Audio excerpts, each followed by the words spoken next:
الرحمن الرحیم من عمل صالحا من ذکر او انثى وهو مؤمن فلنحيينه حياة طيبة ولنجزينهم اجرهم بأحسن ما كانوا يعملون۔ میں تھوڑا سا ٹائم آپ کا لوں گا، اس لیے ابھی میرے تک قرآن مجید نہیں پہنچا تھا کہ قاضی صاحب کا پیغام پہنچ گیا کہ دیگیں ٹھنڈی ہو رہی ہیں۔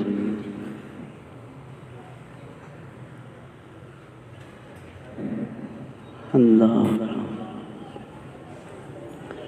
میں نے سورہ نحل سے ایک آیت آپ کے سامنے تلاوت کی ہے، جس میں اللہ تبارک و تعالیٰ فرما رہے ہیں کہ مرد ہو یا عورت، جس نے اچھے کام کیے نا، ہم اسے بڑی پاکیزہ بڑی مبارک زندگی عطا فرمائے۔ اور یہ جو پاکیزہ اور مبارک زندگی ہے، یہ دنیا میں بھی ہے اور آخرت میں بھی ہے۔ اور پھر اللہ نے آگے آخرت کا پھر تذکرہ کیا کہ آخرت میں اس کا بہت بڑا اجر بھی ہے۔ اور اجر کس بات پہ ہے؟ ما کانوا یعملون، جو آپ دنیا میں عمل کرتے رہے۔ ہمارا یہاں پہ جو ایجنڈا ہوتا ہے، جو کام ہوتا ہے، کبھی درسوں کی بات ہو رہی ہے اور پروگراموں کی بات ہو رہی ہے۔ ساجد نفیس صاحب فرما رہے تھے کہ عبادت سمجھ کے کام کرنا چاہیے، تو بات تو اسی طرح ہی ہے کہ یہ عبادت سمجھ کے ہی کام ہونا چاہیے۔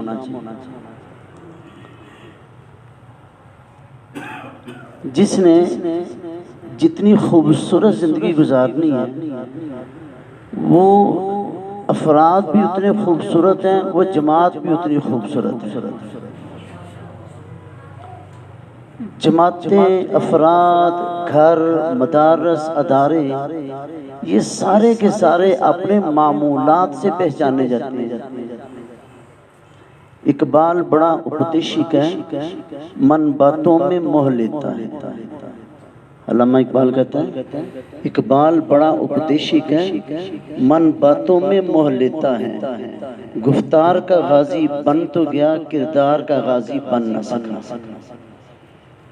تو ہمارے جو اعمال ہوتے ہیں نا، وہ لوگوں کو جوڑتے ہیں، لوگوں کے دلوں میں عقیدت پیدا ہوتی ہے۔ آپ دیکھیں، ہم صرف یہ سمجھتے ہیں کہ لوگ دیکھ رہے ہیں۔ ہم جہاں پڑھتے پڑھاتے کرتے ہیں، وہاں جنات بھی تو بڑے ہوتے ہیں، وہ بھی تو ایک مخلوق ہے، فرشتے بھی تو ایک مخلوق ہیں۔ اب میں آپ کے سامنے بیٹھا بڑی باتیں کروں، اعمال کی باتیں کروں، یہ جلوت ہے، جلوت میں بندہ بڑی خوبصورت باتیں کرتا ہے، اور میری خلوت اچھی نہ ہو، تو وہ جنات اور فرشتے میرے بارے میں کیا کہیں گے کہ یہ کیسا ہے، ابھی یہ کون سی باتیں کر رہا تھا اور ابھی یہ خلوت میں آیا تو اس کی خلوت کتنی گندی ہے۔ تو اعمال ایک ایسی چیز ہے، آپ جلوت میں کریں یا خلوت میں کریں، وہ دوسروں کے دلوں پہ اس کا اثر ہوتا ہے۔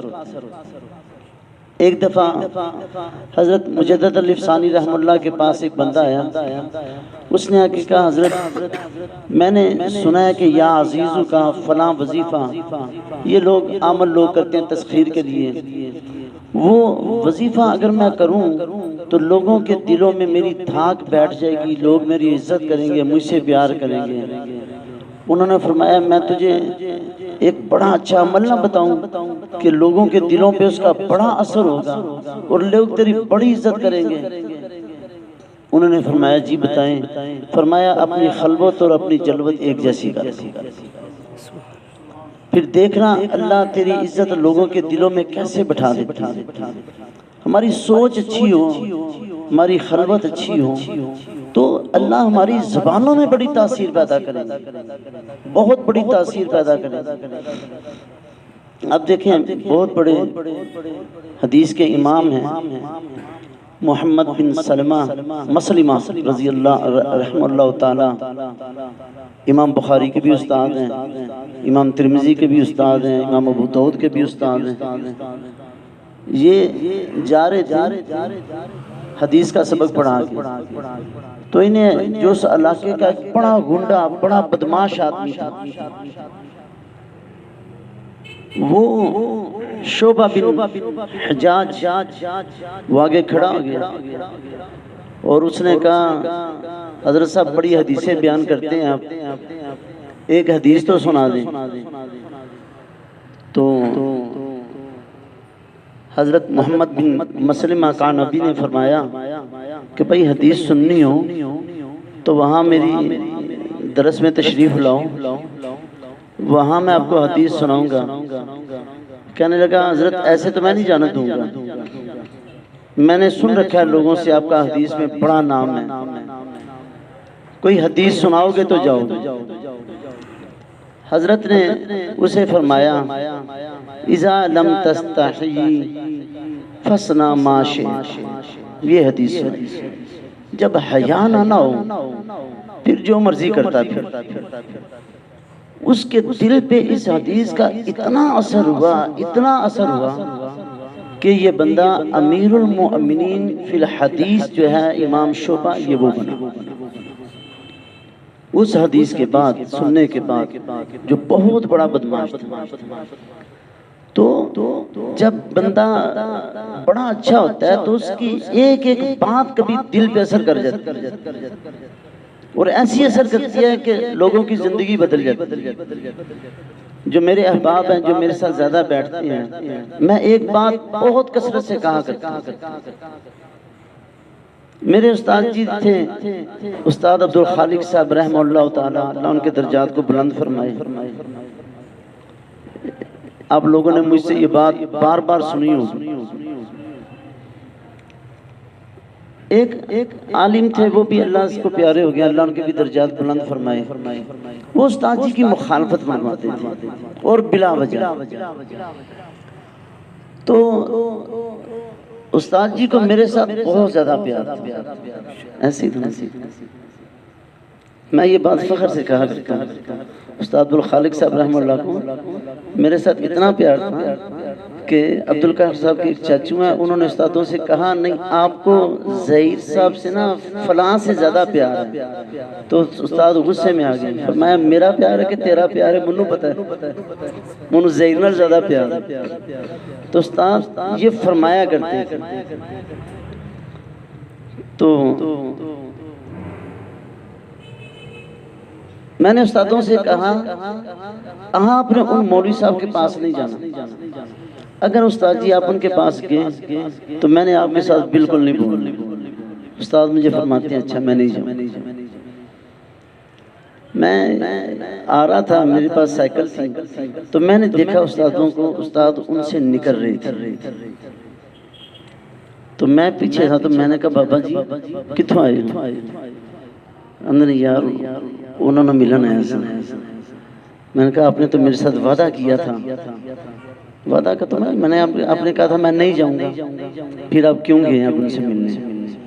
استاد جی فرماتے ہیں یار ظہیر میں نے ایک بات کہتا ہوں، میرے دل میں ایک بات ہے۔ میں نے کہا جی۔ فرماتے ہیں میں کہتا ہوں یہ بندہ میری کیا بات ہے، میں کیا ہوں؟ یہ اللہ کی توحید تو بیان کرتا ہے نا، یہ میرے آگے اللہ کا قرآن ہے۔ اس جملے نے میری زندگی بدل دی۔ میرے ساتھ علماء کی طرف سے یا کہیں بھی کچھ بھی ہوا نا، میرے دل میں یہ دل بالکل صاف ستھرا ہے علماء کے بارے میں۔ میں کہتا ہوں یہ اللہ کی توحید تو بیان کرتے ہیں، یہ قرآن بیان کرتے ہیں، یہ بڑی شان والے ہیں۔ تو دیکھیں ایک جملے سے میں کہتا ہوں میرے استادوں نے میری زندگی بدل دی۔ میرے دل میں بالکل کسی کے بارے میں کینہ بغض وغیرہ نہیں ہوتا۔ تو دیکھیں آپ بڑی خوبصورت جماعت، بہت خوبصورت۔ لکڑی والا مستری ہے نا، وہ اپنے کام سے پہچانا جاتا ہے۔ کپڑے والا درزی ہے، وہ اپنے کام سے پہچانا جاتا ہے۔ ہر بندہ اپنے کام سے پہچانا جاتا ہے، ہم بھی اپنے کام سے پہچانے جاتے ہیں کہ ہمارا آپس میں اتحاد کتنا ہے، آپس میں اتفاق کتنا ہے، آپس میں محبت کتنی ہے، آپس میں پیار کتنا ہے، ہم کتنی ایک دوسرے کے ساتھ تعلق رکھتے ہیں۔ آپ دیکھیں، میں یہ بات اکثر کہا کرتا ہوں، حضرت خدیجہ رضی اللہ تعالیٰ عنہ نے نبی علیہ السلام سے کیا فرمایا تھا؟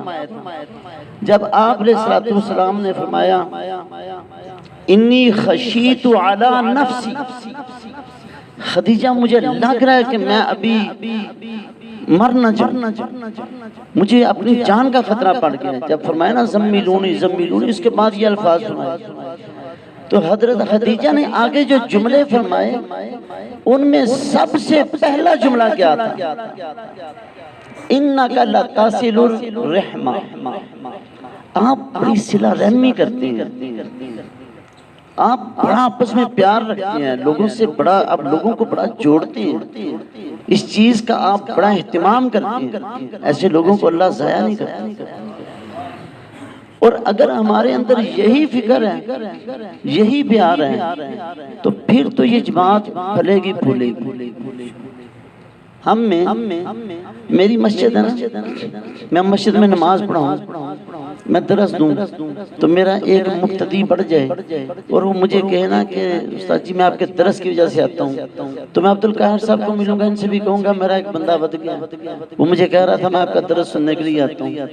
یعنی یہ میری زندگی کا ایک ذخیرہ بن جاتا ہے، میں اسے بھی کہہ رہا ہوں، اسے بھی کہہ رہا ہوں، اسے بھی کہہ رہا ہوں، سب کو کہہ رہا ہوں۔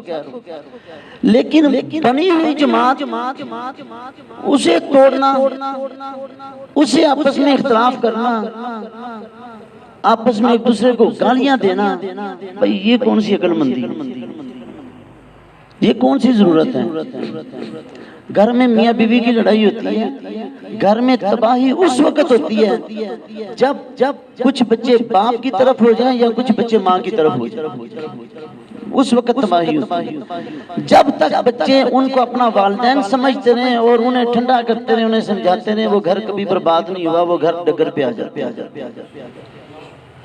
میری دوستوں سے یہ گزارش ہے، آپ ساتھیوں سے، پہلی بات تو یہ جو میں نے آیت پڑھی ہے، ہمارے اعمال بڑے اچھے ہونے چاہیے۔ ہماری اعمال میں جو سب سے بڑا عمل ہے، ہماری نمازیں بڑی خوبصورت ہونی چاہیے۔ ہمارے مقتدی ہماری نمازیں دیکھتے ہیں اور ہمیں یہ احساس ہونا چاہیے کہ لوگ دیکھ رہے ہیں، ہمیں یہ احساس ہونا چاہیے، ریاکاری نہیں ہونی چاہیے، اور دل میں یہ بھی خطرہ نہیں ہونا چاہیے کہ لوگ مجھے دیکھ رہے ہیں، یہ ریاکاری ہو رہی ہے۔ حضرت تھانوی سے کسی نے پوچھا، حضرت جب میں نماز شروع کرتا ہوں، جب میں تلاوت شروع کرتا ہوں تو پھر میرے دل میں بار بار آتا ہے کہ لوگ دیکھ رہے ہیں تو ریاکاری تو نہیں ہو رہی، یہ بڑا مسئلہ ہے۔ حضرت تھانوی نے فرمایا بھائی نیت اتنی کچی نہیں ہوتی جو بار بار ٹوٹ جائے، جب شروع کرو نا تو اپنی نیت ٹھیک کر لو، بس درمیان میں جتنے خیال آتے ہیں ان کا کوئی اعتبار نہیں، تو نیت اچھی کر کے کہ لوگوں کی بھی اصلاح ہو، ہمارے اعمال اچھی ہوں، ہماری گفتار اچھی ہوں، ہم آپس میں اچھی ہوں۔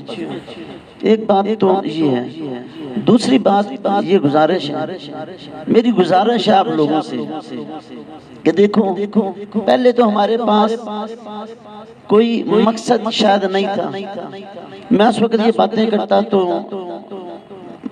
شاید کسی ساتھی کو پسند نہ ہوتی، لیکن ابھی تو میں حضرت شاہ جی کی ترجمانی کر رہا ہوں، اللہ ان کی زندگی میں برکتیں فرمائے، انہوں نے اتنی اچھی گفتگو راولپنڈی میں کیا، کمال کر دیے شاہ جی، بڑی اچھی گفتگو فرمائی۔ شاہ جی نے فرمایا میرے باپ نے جو سوٹی دی ہے میں اپنی زندگی میں اسے توڑ نہیں سکتا، کیسے توڑ سکتا ہوں میں جماعت کو کیسے توڑ سکتا ہوں؟ تو بھائی ہمیشہ یہ بات ذہن میں رکھیں، جماعتیں چھوٹوں کی حرکتوں کی وجہ سے ٹوٹتی ہیں۔ میں عبدالقاہر سے کبھی بدظن نہیں ہو سکتا، مجھے دو آگے کہیں گے نا استاد جی وہ ایسے کہہ رہے تھے، استاد جی وہ ایسے کہہ رہے تھے، عبدالقاہر صاحب کو کہیں گے وہ ایسے کہہ رہے تھے، وہ ایسے کہہ رہے تھے، ہم ظاہر نہ بھی کریں لیکن اندر سے ہم ٹوٹ جائیں گے۔ یہ چھوٹے بڑی خرابیاں کرتی ہیں، غیر ذمہ دارانہ باتیں کرتی ہیں۔ اب دیکھیں کسی کی اولاد کا فوت ہو جانا یہ کوئی مہنہ نہیں ہے. نبی علیہ السلام نے فرمایا اپنے مردوں کے برے تذکرے نہ کرو. یہ حدیثیں جو آپ علیہ السلام فرما رہے ہیں یہ یہودیوں کے لیے، نصرانیوں کے لیے، ہندوؤں کے لیے، یہ ہمارے لیے فرما رہے ہیں آپ علیہ السلام. اب ایک ذمہ دار ساتھی وہ سوشل میڈیا پہ ایک بیان چل رہا ہے کہ مولانا اشرف علی صاحب کا بیٹا مفتی امان اللہ صاحب اللہ ان کے درجات بلند فرمائے، اس نے کہا وہ کسی تعیش میں نہیں مرا، یاشی میں نہیں مرا، وہ ون ویلنگ کرتا ہوا نہیں مرا، وہ عیاشیوں میں نہیں مرا، وہ مال کے ڈھیر میں نہیں مرا. یہ وہ کس چیز کا وہ اظہار کر. میں کہتا ہوں یہ سوشل میڈیا میں ایسی چیزیں آنا، یہ کرنا، یہ بہت بڑی خباثت. یہ مشرکین کا کام تھا. نبی کریم صلی اللہ علیہ وسلم کا بیٹا انتقال کر گیا تو انہوں نے اس بات کے، مشرکوں میں بھی یہ رواج نہیں تھا کہ کسی کی اولاد فوت ہو جائے وہ طنز کریں اس پہ، ان میں بھی یہ رواج نہیں. لیکن نبی علیہ السلام سے اتنی قدورت تھی، اتنا بغض اور حسد تھا کہ اس وقت کہنے لگے کہ اب اس کی جڑ ختم ہو گئی. تو اللہ نے سورہ کوثر نازل فرمایا. تو یہ جو بندہ کہہ رہا ہے یہ مفتی ایمان اللہ کی تعریف نہیں کر رہا، یہ مولانا اشرف علی کی تعریف نہیں کر رہا، یہ امیر صاحب کے بیٹے کو چوٹ لگا. اللہ اس کے درجات کو بلند کر. اب آپ دیکھیں اگر ان کے سامنے جب ایسی پوسٹ آئے گی تو وہ باپ ہے، اکلوتا اس کا بیٹا تھا، اس کے دل پہ کیا گزرے گی. ہم نے کون سا مارکا مار لیا ایسی باتوں سے. اپنے آپ کو بالکل ایک سیدھے راستے پہ لاؤں. ہم سب دوسروں کو سمجھاتے ہیں، ہم سب کہتے ہیں جماعت جماعت جماعت، چونٹے بناؤ، افراد کرو، یہ بہت بڑی ضرورت ہے، اس کا انکار نہیں ہے. لیکن اپنے آپ کو تو سیدھا کرو، اپنے اندر کو تو ہم سیدھا کریں، پھر دیکھیں انشاءاللہ تعالیٰ کتنی برکتیں ہوتی ہیں. پہلے جو ہمارے افراد تھے، حضرت شاہ جی تھے، شیخ القرآن تھے، قاضی شمس الدین صاحب رحمہ اللہ تعالیٰ، یہ سارے لوگ تھے. یہ ہر بندہ اپنے اندر ایک جماعت تھا، ہر بندہ اپنے اندر ایک جماعت تھا. اور ان لوگوں نے محنت کی ہے. ہم چھوٹے چھوٹے تھے، ہم نے مولانا رسول اللہ خان صاحب راشد کو دیکھا، اس وقت سے لے کے آج تک انہوں نے بڑی محنت کی. میں ان سے کہا کرتا ہوں آپ جس جگہ پہ پہنچے ہو آپ وہ بندے ہو کہ آپ محنت کر کے پہنچے. آپ اپنی اس محنت کے ساتھ اپنی اس سیٹ کے اوپر آئے ہیں. باقی جو بھی ہیں ٹھیک ہے، اللہ تعالیٰ نے قبول کیا. تو دیکھیں یہ قرآن، یہ حدیث ہمارے لیے ہے.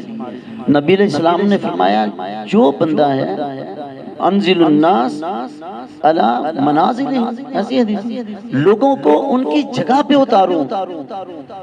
حق نہیں ہے ہمیں اس کے خلاف بات کرنے کی. آپ کے امیر صاحب ہیں، ان کو ان کی جگہ پہ رکھو.